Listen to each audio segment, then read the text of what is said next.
Pemirsa, teka-teki pertarungan di pemilihan kepala daerah di Jakarta mulai terungkap. Ketua Umum Partai Golkar Airlangga Hartarto menyatakan partainya mendukung politisi Partai Gerindra Deddy Mulyadi sebagai bakal calon gubernur Jawa Barat. Airlangga pun melempar sinyal jika Deddy di Jawa Barat, maka Ridwan Kamil akan bertarung di Jakarta. Ya, berdasarkan hasil sejumlah lembaga survei, Ridwan Kamil ini unggul pemirsa di Jawa Barat.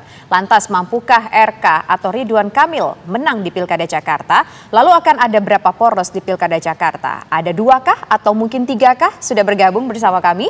Ada Wakil Ketua Umum Partai Golkar, yaitu ada Bang Ahmad Doli Kurnia yang nanti akan bergabung. Tapi saat ini sudah bergabung bersama kami ada Direktur Eksekutif Lembaga Survei Indonesia, yaitu ada Mas Hanan Jayadi. Selamat sore. Pertama kita ingin ke Mas Hanan Jayadi Mas Hanan terlebih dahulu. Kalau kita lihat akan seperti apa kekuatan Ridwan Kamil kalau RK ini nanti betul-betul dikirim berlaga di Jakarta?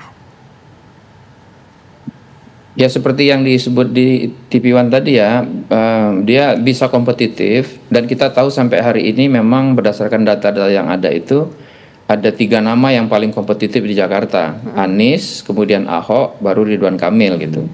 Nah, seberapa kompetitif nanti Ridwan Kamil berhadapan dengan Anies itu tergantung kepada 2 hal. Satu, apakah nanti Ahok tidak maju dari PDIP? Yang kedua, kemudian bagaimana kemudian Ridwan Kamil mampu mengkonsolidasikan kekuatan suara di Kim plus apakah dia mampu nanti mengambil basis-basis suara yang masih mendukung atau basis-basis suara Ahok dan terutama juga PDIP. Kalau Ridwan Kamil berhasil mengambil lebih banyak para pendukung Ahok yang masih juga banyak loyalis Jokowi dan terutama adalah para pemilih Ahok yang sekaligus juga pemilih PDIP, maka Ridwan Kamil bisa kompetitif berhadapan dengan Anies Baswedan. Tapi hal sebaliknya juga terjadi kalau Anies mampu mengkonsolidasikan basis pemilihnya sekaligus mengambil sebagian dari basis PDIP dan pendukung Ahok, maka pertarungan tidak mudah bagi Ridwan Kamil untuk berhadapan dengan Anies Baswedan. Tapi itu tidak berarti bahwa Ridwan Kamil tidak punya peluang gitu.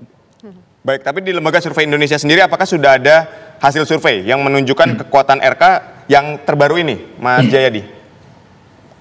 Di kekuatan RK itu untuk sementara masih seperti yang diungkapkan oleh TV One tadi ya. Sementara masih kalah sama Ridwan Kamil. Kalau kita misalnya kalau yang berhadapan hanya Ridwan Kamil dan Anies Baswedan, maka para pemilih Ahok itu untuk sementara memang cenderung lebih banyak ke Ridwan Kamil. Tetapi yang pemilih Ahok yang pindah dan pemilih PDIP ya yang pindah ke Anies itu juga cukup banyak, sehingga untuk sementara kalau berhadapan antara Ridwan Kamil dengan Anies, maka untuk sementara Anies masih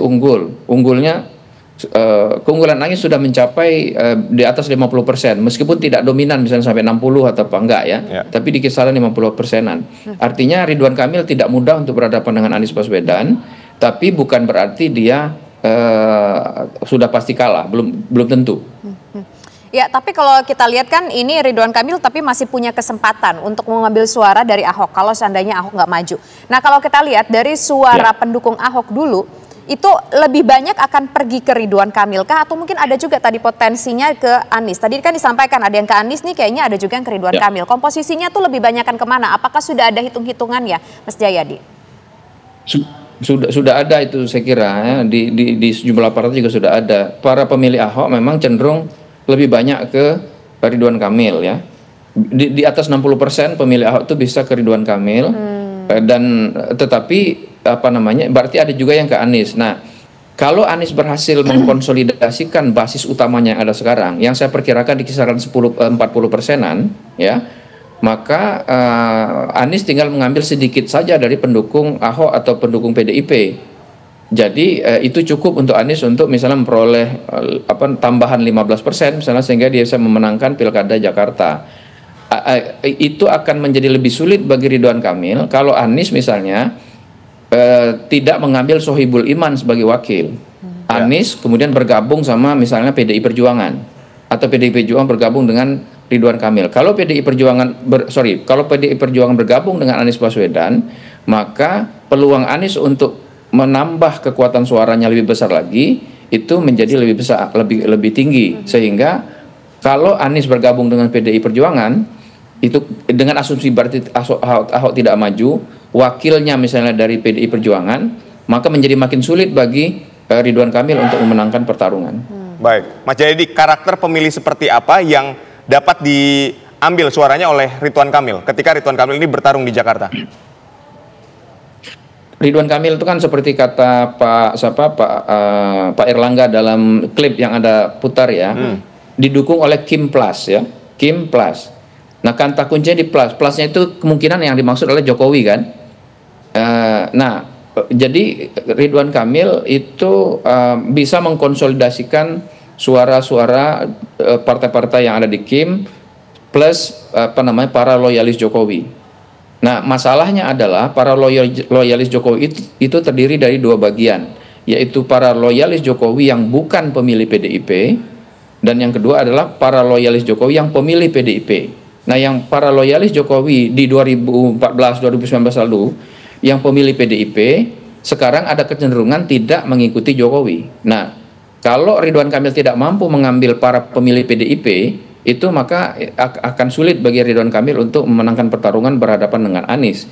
Nah, tentu saja kubu Anies tahu ini kan, karena itu saya kira kunci dari kubu Anies untuk mengkonsolidasikan kekuatannya adalah antara lain yang paling mudah adalah dengan mengajak PDIP bergabung di kubu Anies. Nah, kalau itu terjadi bagi Ridwan Kamil itu sulit untuk memenangkan pertarungan.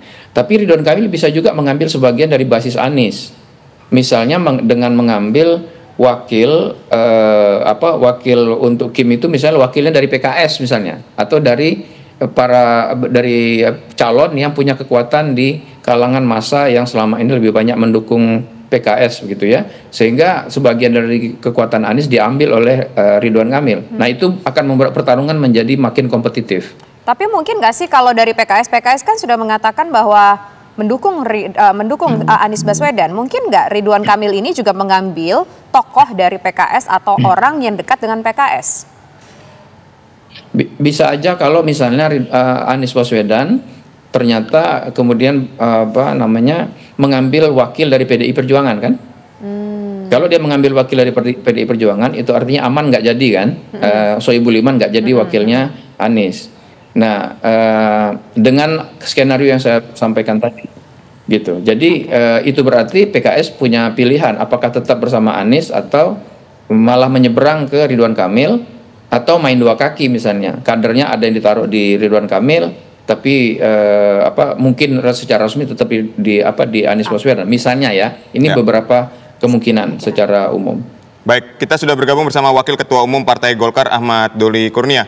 Bang Doli, ini kan Golkar sudah sangat yakin mendukung Deddy Mulyadi di Jawa Barat dan RK didorong ke Jakarta. Yang menjadi pertimbangannya seperti apa, Bang? Begini,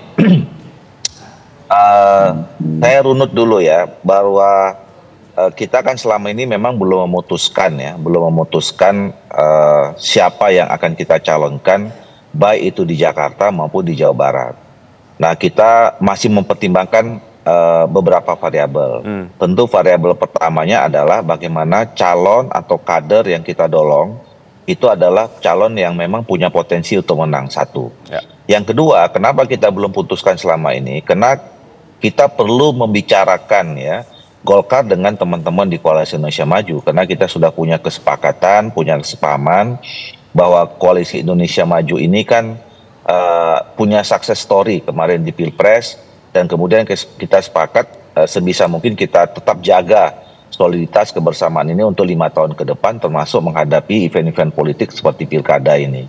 Nah, tentu di tengah-tengah dua hal itu yang selama ini kita pertimbangkan untuk menjadi bahan pertimbangan untuk mengambil keputusan gitu. Nah, dalam 3 minggu terakhir ini kami terus juga melakukan komunikasi intensif ya. Melakukan kajian mendalam antara Partai Golkar dengan partai-partai yang tergabung dengan Koalisi Indonesia Maju di berbagai level. Ya, kita menyerap aspirasi sama-sama di Jawa Barat, baik kabupaten kotanya masing-masing ya, kemudian DPD provinsi, antar DPD provinsi sudah ada pertemuan-pertemuan, juga di Jakarta seperti itu. Nah, sampai di level DPP.